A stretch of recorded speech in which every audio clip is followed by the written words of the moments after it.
नुआपड़ा और छत्तीसगढ़ गोरिया बंध सीमार बड़ धरण एनकाउंटर सुरक्षा कर्मी गुली में 14 जन माओवादी निहत होता बेले मृतकों मध्य 2 जन महिला माओ क्याडर अच्छा घटनास्थल गोटे एसएलआर और 3टी विस्फोरक सह अनेक माओ सामग्री जबत होईची। पुरीर प्रसिद्ध शिरुली महावीर मंदिर चोरी लुटेरा माने नुआ गेट काटी मंदिर रे प्रवेश करी दान बाक्स सह मंदिर अन्य सामग्री लुटि नैतिबा अभियोग होईची एवं दान बाक्स रे लक्षाधिक टंका थिबा मंदिर कर्तृपक्ष प्रकाश करथिया बेले घटनास्थल रे चंदनपुर थाना पुलिस रो छानबीन जारी।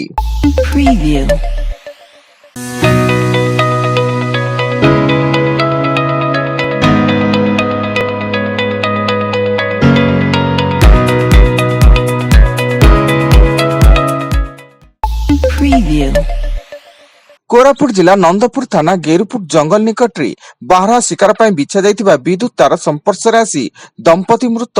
उभय दंपति गेरुपुट गाँव बलराम गालेल एवं बला गालेल होइता बेले उभय काठ संग्रह करने लगी जंगल को जाइतिले एवं घटनास्थल रे पुलिस पहुंची अधिक तदंत जारी रखिछि।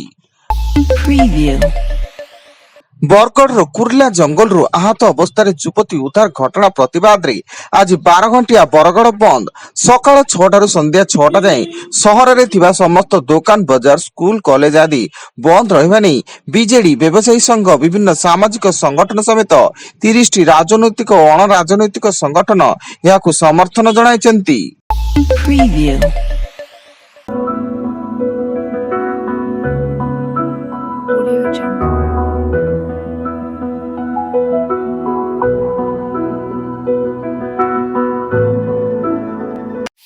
Preview. Audio Jungle.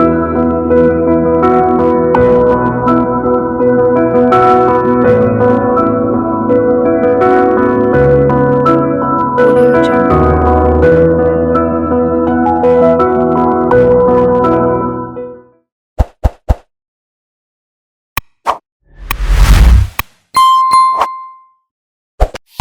Preview.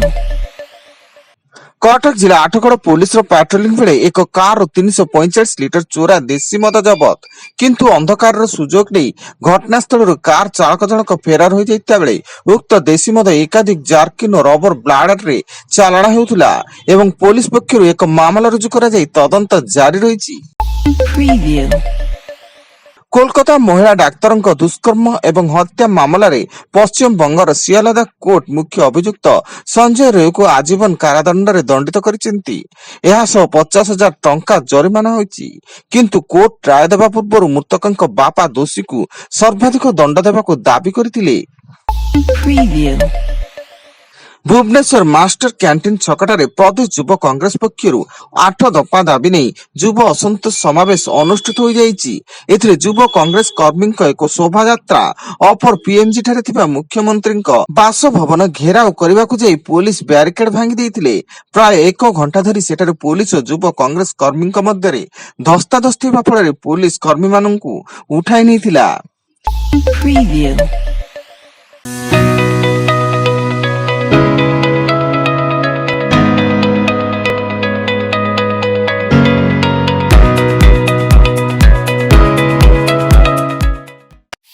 Preview.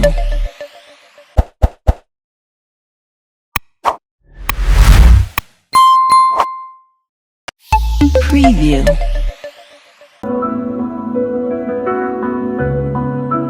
Audio Jungle.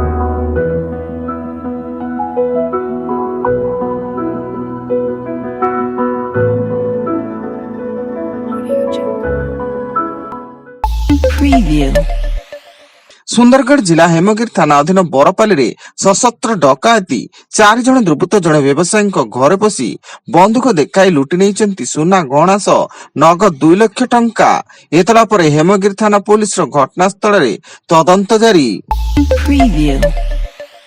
Cuttack Choudwar toll gate निकट रे अजाणा गाड़ी को धक्का देला डाला ऑटो जहा फल गाड़ी भितर चापी हुई डाला ऑटो हेल्परंकर मृत्यु घटी एवं घटनास्थल ऑटो चालक फेरार थिया बेले पुलिस घटनार छानबीन जारी रखिछि। ଏବଂ ରାଜ୍ୟରେ ଆଜିଠୁ 23 ତାରିଖ ପର୍ଯ୍ୟନ୍ତ 3 ଦିନିଆ ଜାତୀୟ କର୍ମଶାଳା ଆୟୋଜନ କରାଯାଉଛି। ଏଣିକି 6 ବର୍ଷ ବୟସ ହୋଇନଥିଲେ ପ୍ରଥମ ଶ୍ରେଣୀରେ ପିଲାଙ୍କ ନାମ ଲେଖାଇବାକୁ ଅନୁମତି ମିଳିବ ନାହିଁ।